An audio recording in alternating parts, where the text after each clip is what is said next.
Tafsir UII, Tafsir UII. Mengkaji tafsir Al-Quran dari Quran Karim dan terjemahan artinya milik Universitas Islam Indonesia, serta Al-Quran dan tafsirnya yang diterbitkan oleh Universitas Islam Indonesia. Bersama Kiai Haji Ahmad Bahaudin Nur Salim, pengasuh Pondok Pesantren Tahfiz Quran Rembang. Beliau juga merupakan mitra Profesor Zaini Dahlan MA dalam penyusunan Quran Karim dan terjemahan artinya.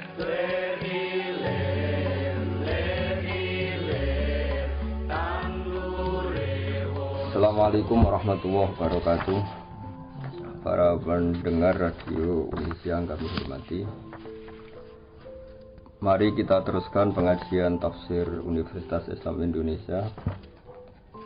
Untuk hari ini dimulai dari ayat 6. Di dalam Al-Quran dijelaskan bahwa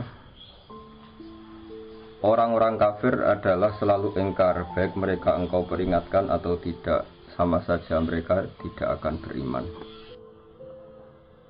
Ayat ke-7 menjelaskan khatamallahu ala qulubihim wa ala sam'ihim. Di sini diterjemah dengan Allah telah mengunci hati dan pendengaran mereka dan penglihatan mereka tertutup rapat. Para pendengar yang kami hormati, tentu ini bagian dari kategori orang kafir.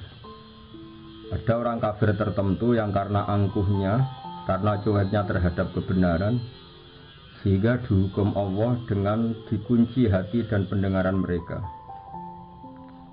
Juga dijelaskan bahwa wa'ala absarihim ghisyawah, dan penglihatan mereka tertutup rapat. Akhirnya mereka mengalami walahum azabun azim, mereka pasti mendapat siksa yang pedih. Tentu dalam keyakinan para ulama sebagaimana yang termaktub atau mansus atau eksplisit dalam teks Al-Quran adalah ini jenis-jenis orang kafir yang ketika mati dalam keadaan kafir. Dalam sebagian ayat disebut wama tuwahum kufar, mereka kafir dan mati dalam keadaan kafir. Dengan demikian maka ayat ini untuk orang-orang kafir yang mati dalam keadaan kafir, bukan kafir yang akhirnya bertaubat. Jika ada orang kafir yang akhirnya bertaubat dan berbuat amal soleh, mereka iman secara benar, maka masuk kategori ayat kulil ladzina kafaru iyantahu yufar lahum ma qad salaf. Katakan Muhammad pada mereka yang kafir, jika mau berhenti dari kekafirannya, maka akan diampuni apa-apa yang sudah lewat atau dosa-dosa yang pernah mereka lakukan. Para pendengar yang kami hormati, bahwa ayat ini mengatakan orang-orang kafir kamu peringatkan atau tidak, sama saja mereka ada iman.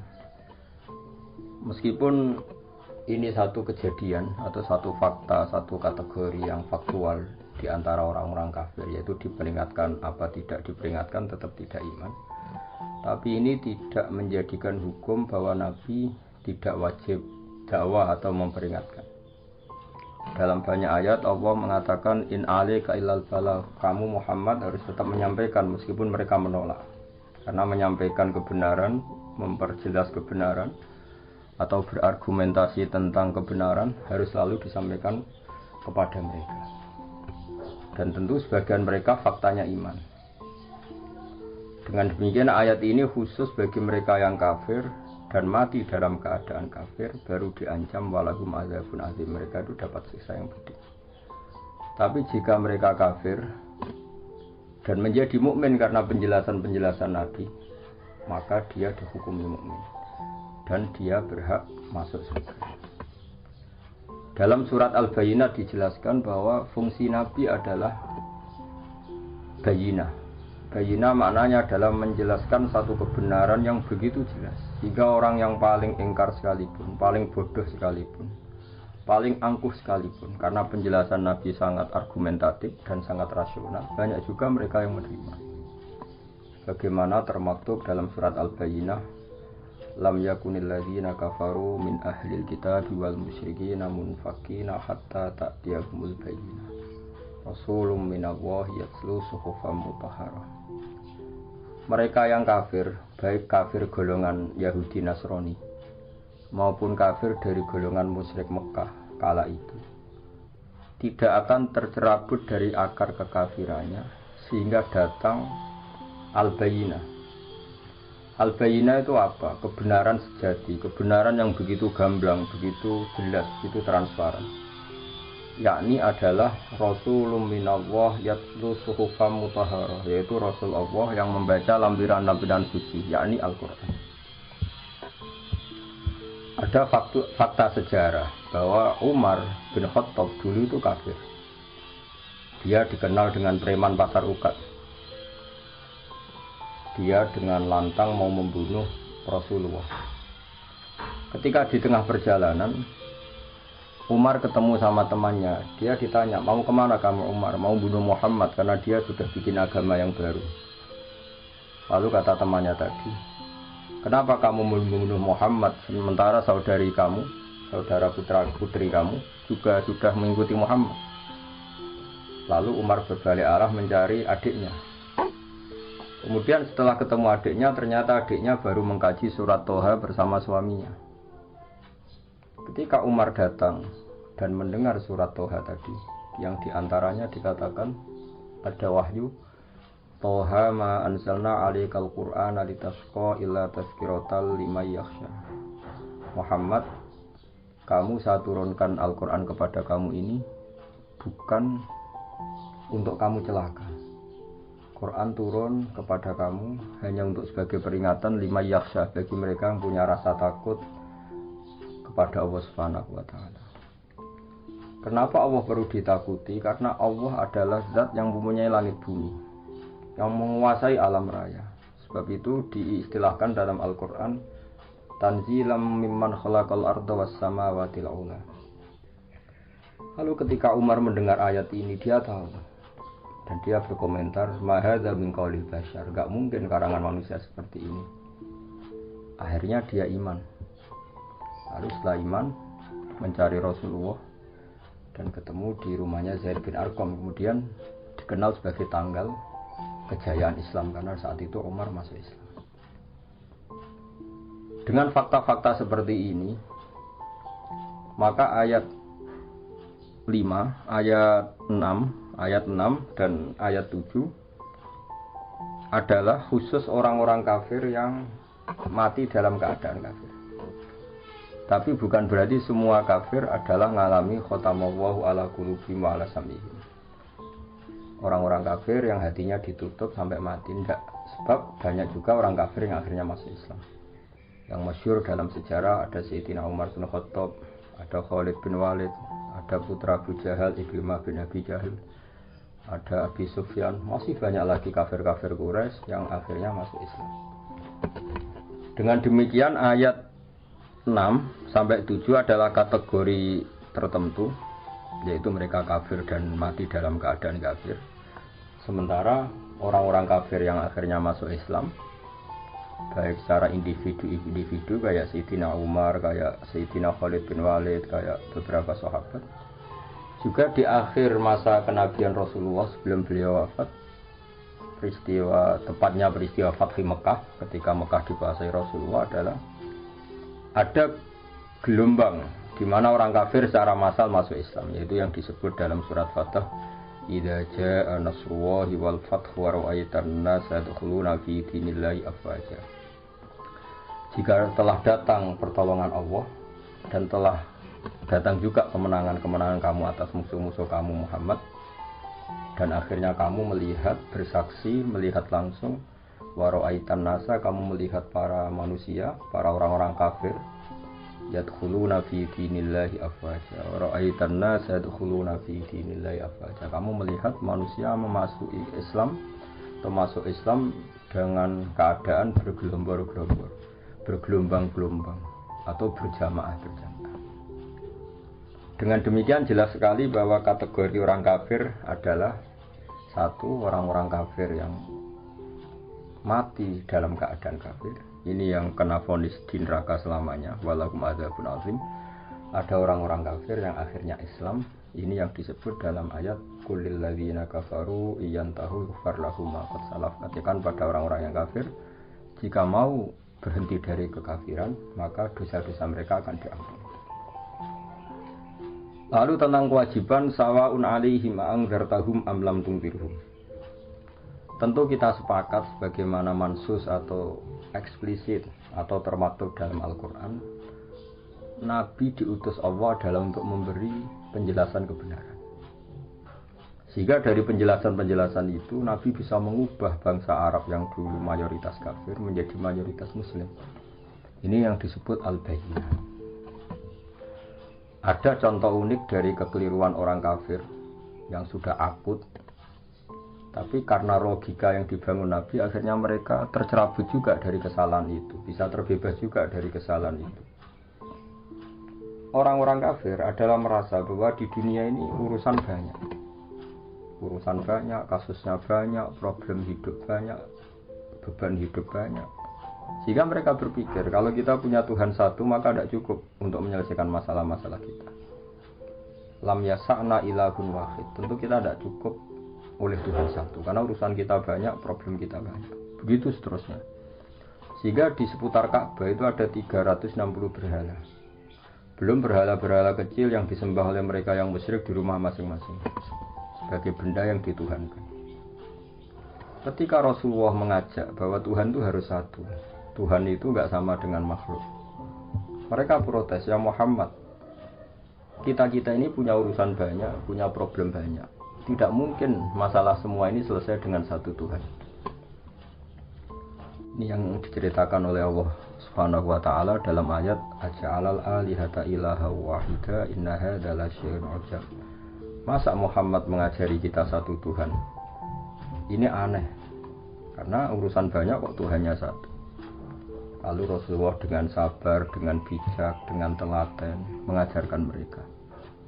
Mereka diajarkan demikian. Kalau kamu punya satu Tuhan, yang Tuhan itu memberi rizki kamu, merawat kamu, mensubsidi kamu. Lalu ada satu Tuhan yang jadi beban bagi kamu. Kamu harus membersihkan dia, kamu harus memandikan dia, kamu harus ngasih makan dia. Lalu kamu milih Tuhan yang mana? Kata mereka, tentu milih Tuhan yang memberi kita. Berhala-berhala yang kamu sembah adalah merepotkan kalian. Kamu harus menyuci mereka, membersihkan mereka, ngasih sesajen sama mereka. Ini yang disebut dalam satu masal dalam perumpamaan wahwa kallun ala maula. Hanya jadi beban bagi kamu. Oke Muhammad, kita memilih Tuhan yang enggak merepotkan kita, tapi Tuhan yang memberi rezeki kita, yang memberi makan kita, yang menciptakan langit dan bumi. Lalu Tuhan yang begitu berapa Muhammad? Terus Allah memberi penjelasan lagi lewat nabinya. Allah membuat satu perumpamaan. Kalau kalian jadi pembantu, dulu istilahnya budak sahaya. Kalau sekarang mungkin pembantu. Meskipun pembantu dan budak tentu beda. Tapi gampangan dalam perumpamaan begini. Kalau kamu jadi bawahan, kemudian punya majikan banyak, semuanya minta kamu layani, mereka semuanya minta perintahnya dilaksanakan, mereka akan tersinggung dan marah besar kalau perintahnya tidak dilaksanakan.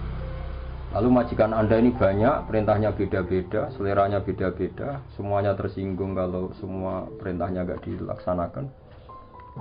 Dengan kalau kamu jadi pembantu atau bawahan punya satu majikan. Majikan ini akhlaknya baik, tidak otoriter, perintahnya tunggal. Dan hanya dia majikan kamu. Kamu milih mana? Punya majikan banyak yang berbeda-beda dengan satu majikan saja. Lalu orang kafir menjawab, tentu Muhammad kita milih satu majikan saja. Kata Rasulullah, begitulah Tuhan. Tuhan kamu adalah nanti yang ngatur kamu, yang merintahkan kamu, yang bikin aturan. Jika Tuhan satu, maka nyaman bagi kita semua karena perintahnya satu dari zat yang satu dan tidak ada rivalitas, tidak ada saingan. Ini yang dimaksud dalam ayat dorobawahu matalar rojulan fihi syuraka mutasyakisuna wa rojulan salamal lirojul hal yastawiyani masalah. Coba Anda logika, Anda angan-angan, Anda pikirkan. Bagaimana kalau ada seorang lelaki yang jadi bawahan, kemudian dia punya majikan banyak, yang seleranya beda-beda, yang perintahnya beda-beda. Semuanya minta dilayani. Semuanya memerintahkan untuk ditaati. Tentu ini akan membingungkan sang bawahan, karena perintahnya beda-beda. Lalu dibanding dengan satu pembantu atau bawahan yang punya satu majikan. Lalu Anda milih mana? Mereka sepakat milih satu majikan. Akhirnya mereka sadar bahwa punya Tuhan banyak itu menjadi repot, menjadi problem, menjadi masalah. Akhirnya lewat kesadaran itu, karena barokah ajaran Rasulullah SAW, akhirnya mereka berkeyakinan dan menjadi tahu bahwa fa'alam annahu la ilaha illallah, bahwa memang Tuhan itu harus satu. Di sini yang dimaksud al-bayyinah. Maka pemirsa yang kami hormati, pendengar yang kami cintai, kita jangan bosan-bosan membuat argumentasi ilmiah yang memastikan bahwa Tuhan itu satu. Dan Tuhan adalah ala kulli syai'in qadir. Ini yang dimaksud dengan al-bayyinah. Satu kejelasan, satu kebenaran yang begitu gamblang, begitu jelas, sampai semua orang itu menjadi tahu. Ketika kebenaran begitu jelas, begitu gamblang, oleh logika yang paling sederhana sampai logika yang paling serius, ini disebut al-bayyinah. Sebab itu Allah mengajari semua nabi adalah dengan hujjah, argumentasi ilmiah. Maka dalam banyak ayat disebut wa tilka hujjatuna atainaha Ibrahim ala qaumi. Ada keyakinan orang kafir saat Nabi Ibrahim bahwa berhala itu memberi manfaat. Mereka menyembahnya, mereka memberi sesajen, mereka memuja-muja. Suatu saat di hari besar mereka, semuanya paginya mau datang ke berhala itu di satu area khusus. Lalu malamnya sebelum ada acara, Nabi Ibrahim memangkas semua berhala-berhala kecil dan kapaknya digalungkan sama berhala paling besar. Lalu paginya geger mereka akhirnya lewat identifikasi sosial akhirnya tahu bahwa pasti pelakunya Ibrahim, karena selama ini yang menentang kita nyembah berhala itu Ibrahim. Ditanyalah Ibrahim, kamu yang memotongi berhala-berhala kecil ini? Kata Ibrahim, tidak, tentu yang motongi yang bawa kapak. Kata mereka, ini hanya berhala, gak mungkin bisa motongi, bisa merusak berhala-berhala kecil. Nah, di sini logika mereka kelihatan keliru. Kalau kamu yakin gak bisa motongi berhala-berhala kecil, kenapa kamu yakin dia Tuhan? Tuhan itu harusnya bisa melakukan sesuatu, bisa berikhtiar, bisa membuat langit bumi macam-macam. Ini hanya berhala. Akhirnya mereka sadar bahwa mereka salah. Ini yang disebut hujjah. Sebab itu para pendengar yang kami hormati, kita jangan bosan punya logika-logika atau argumentasi ilmiah yang menjadikan umat manusia selalu dalam keadaan tauhid. Ini penting karena iman hanya murni keturunan misalnya atau kultural setempat, ini masih rawan untuk diombang-ambing oleh fitnah atau oleh cobaan-cobaan non-muslim. Tapi kalau iman dengan argumentasi ilmiah yang kuat, insya Allah kalaupun kita hidup di Eropa, di Amerika, di negara mana saja, kalau tauhidnya kuat dengan argumentasi yang al-bayyinah, maka iman ini insya Allah terjaga. Sebab itu para nabi sering mengatakan kul inni ala bayyinatin min rabbi. Kita ini begitu jelas mendapatkan kebenaran dari Tuhan. Ada kisah unik zaman kafir Quraisy. Ada seseorang yang malam-malam memuja-muja berhalanya. Kemudian pas dia memuja-muja berhalanya, kebetulan saat itu ada seekor luwak mengencingi kepala berhala itu. Maka dia kaget, terus si penyembah tadi bilang, "Ailahun yabulu alaihi sa'laban." Masa ini Tuhan kok dikencingi luwak? Terus dia sadar dan iman. Sehingga hikmat kami para pendengar bahwa latihlah terus logika beriman, logika bahwa Allah satu, Tuhan satu. Sebab ini satu logika yang paling final, logika yang paling final dan paling mudah diterima oleh akal sehat. Akal kita, rasa kita, fitrah kita, kalau dikatakan Tuhan satu dan Tuhan menguasai alam raya dan Tuhan tidak punya rival, tentu lebih mudah menerima. Sehingga disebut agama ini fitratallahi allati fataran nasa 'alaiha. Selain logika ini tentu akan mengundang pertanyaan-pertanyaan terus yang lebih ekstrim. Misalnya logika Tuhan tiga, pasti pertanyaannya lalu tiga ini yang paling hebat siapa? Yang paling pertama siapa? Ini pertanyaan-pertanyaan yang nggak mungkin terjawab. Sehingga paling mudah di logika adalah Tuhan itu satu dan Tuhan tidak ada jenis yang sama, tidak ada yang sama, yang sejenis. Di sini terus kemudian orang-orang kafir tanya lagi, ya Muhammad, Tuhan kamu yang menarik itu, yang hebat itu, lalu sifatnya kayak apa? Turunlah surat Qul huwallahu ahad, Allahus samad, lam yalid wa lam yulad wa lam yakul lahu kufuwan ahad. Tuhan kami ini juga Tuhan kalian, Tuhan sealam raya dan Tuhan yang sejati adalah Tuhan yang satu.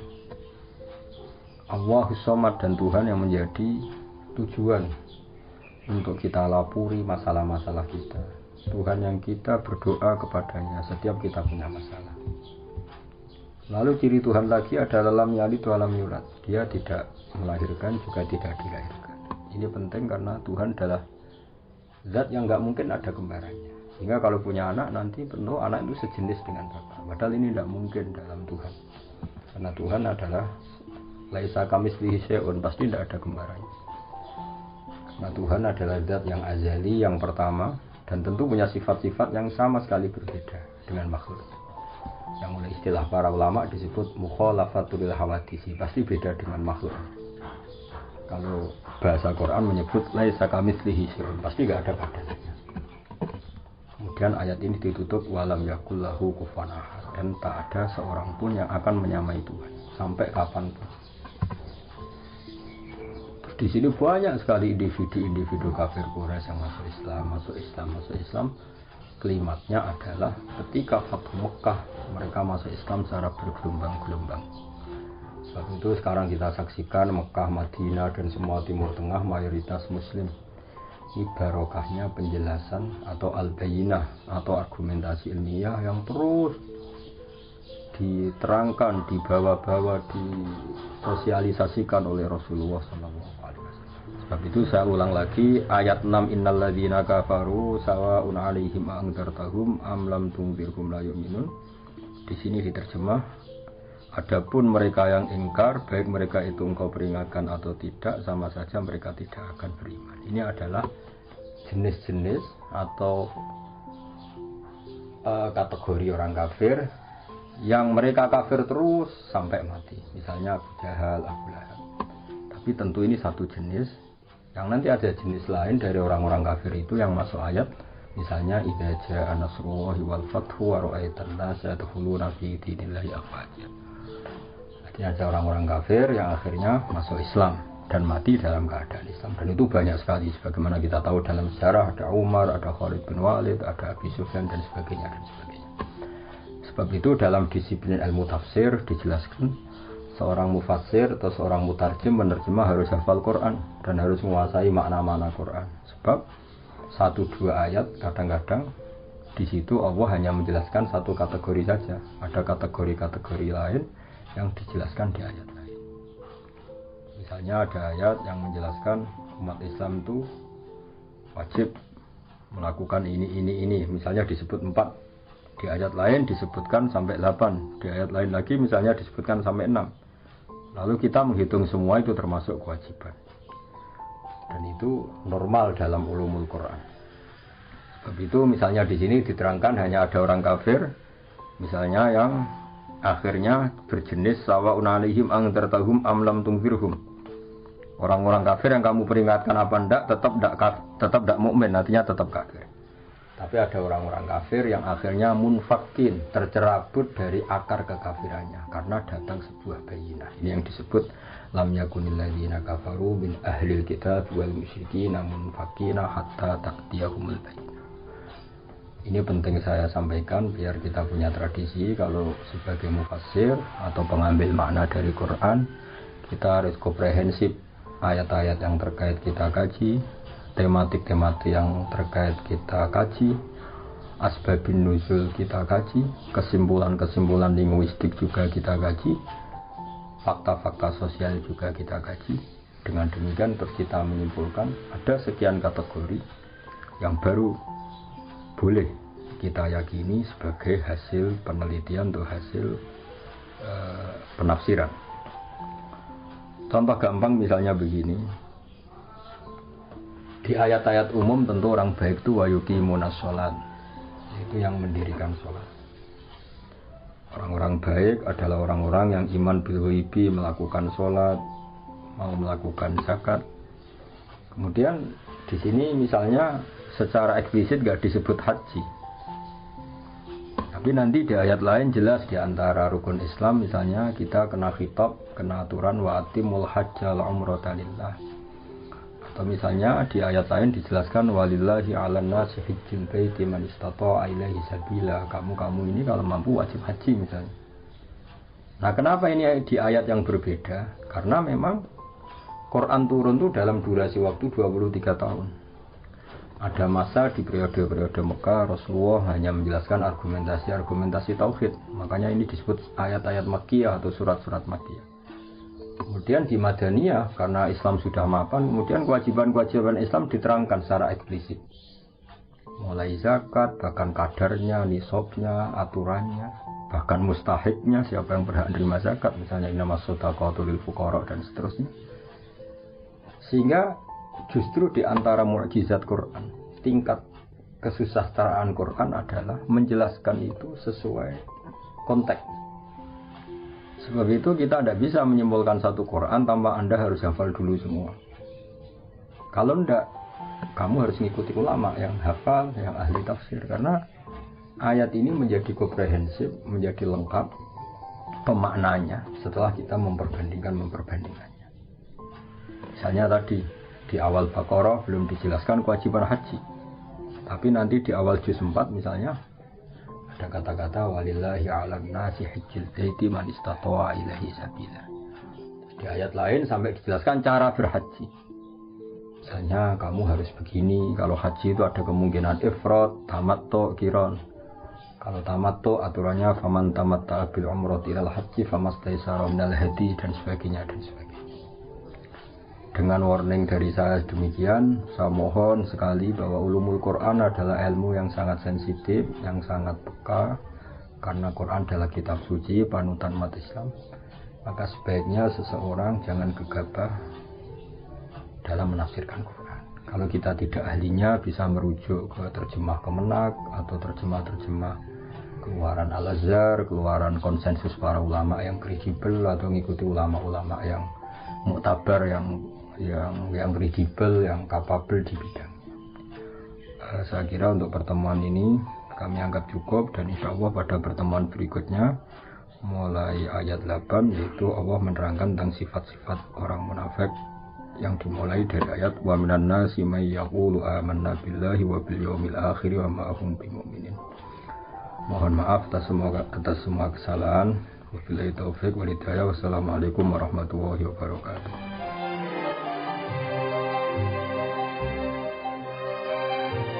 Demikian tafsir UII bersama Kiai Haji Ahmad Bahaudin Nur Salim, pengasuh Pondok Pesantren Tahfizul Quran Rembang. Beliau juga merupakan mitra Profesor Zaini Dahlan MA dalam penyusunan Quran Karim dan terjemahan artinya Universitas Islam Indonesia.